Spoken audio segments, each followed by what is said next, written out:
When it comes to ACCA તો હવે એનો ઇન્ડિયામાં સ્કોપ કેવો છે? વિશ્વ હવે આખું ઇન્ડિયા આવવા માંગે છે. દરેક કંપનીઝ ઇન્ડિયા આવવા માંગે છે. India will going to B the hub. કેમ કે ગુજરાતીઓ એક તો વિશ્વના ખૂણે ખૂણે પડ્યા છે.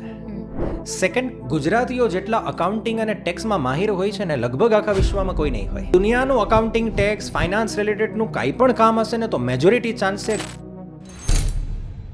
હવે જ્યારે નોકરીની વાત આવે ને ત્યારે આઈ હેવ બીન ઓબ્ઝર્વિંગ કે ઘણા બધા એવા સ્ટુડન્ટ્સ છે કે they are focusing to abroad, study abroad, એમ કે બહારે જવું છે, અહીંયા નહીં એમ. હવે સ્ટડી અહીંયા બી કરી લીધું છે પણ હવે ત્યાં સ્થાયી થવાનું, સેટલ થવાનું કે થોડા વર્ષો માટે ત્યાં જવાનું વિચારતા હોય છે. When it comes to ACCA તો હવે એનો ઇન્ડિયામાં સ્કોપ કેવો છે? અને જો કોઈને ઇન્ડિયામાં નથી રહેવું કે નથી ભણવું તો ફોરેન કન્ટ્રીમાં કેવી રીતે? કેમ કે ઇટ્સ અ ગ્લોબલ કોર્સ. તો એના વિશે થોડુંક કહો કે ઇન્ડિયામાં અને ફોરેન કન્ટ્રીમાં એનો કેવો સ્કોપ છે? ઓકે, તો ACCAમાં ઘણા અમારી પાસે એવા બાળકો આવે કે જેને પહેલેથી ગોલ હોય કે સર ફોરેન જ સેટલ થવું છે. Okay, they do ACCA because what is the situation? ઘણા લોકો અબ્રોડ જાય છે, એમની પાસે જો એકદમ સારું ક્વોલિફિકેશન નહીં હોય ને તો ત્યાં પછી એમને XYZ કાંઈ પણ જોબ લઈ લેવી પડે. ઓકે, બટ ACCA થઈ ઇન્ડિયામાં ACCA કરી લીધું એમણે કેમ કે અહીંયા કમ્ફર્ટ ઝોન છે ઇન્ડિયામાં. એમના પેરેન્ટ્સ છે, એમને પૂરો સમય મળે છે. અહીંયાથી ACCA કરે ને પછી જ્યારે માસ્ટર્સ કરવા માટે અબ્રોડ જાય છે ને તો એમને અકાઉન્ટ, ટેક્સ, ઓડિટ જેવા ફિલ્ડમાં જોબ મળશે. ઓકે, તો અબ્રોડ જવાવાળા માટે તો this is the best option કે જેથી એમને ત્યાં જોબ માટે ફાફા ના મારવા પડે અથવા તો જેવી તેવી જોબ ના કરવી પડે. And the students who don't want to go to abroad એમના માટે બી કોઈ ચિંતા નથી. બિકોઝ વિશ્વ હવે આખું ઇન્ડિયા આવવા માંગે છે. દરેક કંપનીઝ ઇન્ડિયા આવવા માંગે છે. India will going to B the hub. And ગુજરાતીઓ માટે તો આમાં સોનામાં સુગંધ ભળે એવી વાત કહું કે હવે ગુજરાતીઓને તો ગુજરાત બહાર જવાની જરૂર નથી. કેમ કે હવે દરેક કંપની આપણા ગાંધીનગર ગિફ્ટ સિટીમાં આવવાની છે, વહેલી નહીં તો મોડી. આ જેટલી પણ કંપનીઝ આવશે એ બહારની કંપની બી હશે, લાઈક ગૂગલ ને એ લોકોએ તો ઓલરેડી ગિફ્ટ સિટીમાં આવી ગયા છે. ઓકે, નોટ જસ્ટ ગૂગલ, ઘણી બધી અમેરિકન બેંક છે એ બધી આવી ગઈ છે, હવે ગાંધીનગરમાં આવી ગઈ છે. સો અમે તો બાળકોને કહીએ કે તમારે તો યાર ગુજરાતની બહાર જ નથી જવાનું. હવે બોલો, હવે શું જોઈએ તમને? શું જોઈએ છે?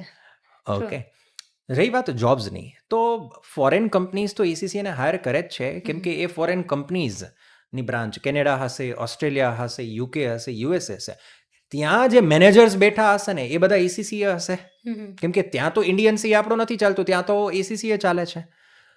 તો એ લોકો ગાંધીનગરમાં પણ ACCAને હાયર કરશે કેમ કે ત્યાં બી ACCAને હાયરિંગ થાય છે ફોરેન કન્ટ્રીઝમાં, તો ઇન્ડિયામાં પણ હાયરિંગ થશે જ. ઓકે, સેકન્ડ, ઘણી બધી એવી કંપનીઝ છે આપણા ગુજરાતમાં, ખાસ કરીને. શું કામ ગુજરાતને શું કામ હું ઇમ્પોર્ટન્સ આપું છું? કેમ કે ગુજરાતીઓ એક તો વિશ્વના ખૂણે ખૂણે પડ્યા છે. સેકન્ડ, ગુજરાતીઓ જેટલા અકાઉન્ટિંગ અને ટેક્સમાં માહિર હોય છે ને લગભગ આખા વિશ્વમાં કોઈ નહીં હોય. એનું કારણ સ્વાભાવિક છે, આપણને નાનપણથી એ કહેવાય ને અકાઉન્ટિંગની ખબર નહીં આપણામાં શું જ સમજ છે. હવે એ બાય જેનેટિક્સમાં છે કે ખબર નહીં, but that is the truth. Gujarati અને રાજસ્થાની પીપલ આ અકાઉન્ટિંગ, ટેક્સેશન, કેલ્ક્યુલેશન, જે મારવાડી લોકો કહીએ, આ બધા ધંધામાં અને અકાઉન્ટિંગમાં માહિર છે. જ્યાં જ્યાં ધંધાદારી વ્યક્તિ હોય ને ત્યાં એ લોકોને અકાઉન્ટિંગ આવડતું જ હોય.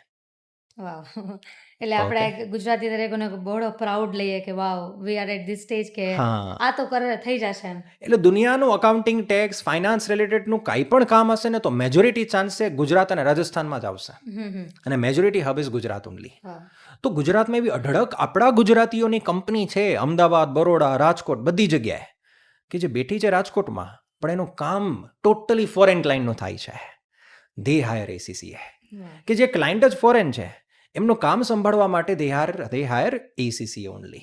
એટલે સ્ટુડન્ટ્સ જે લોકો વિચારતા હોય કે કરવું કે નહીં, કન્ફ્યુઝન, એટલે તમારા માટે સ્કોપ ઘણા છે, તમે કરી શકો છો.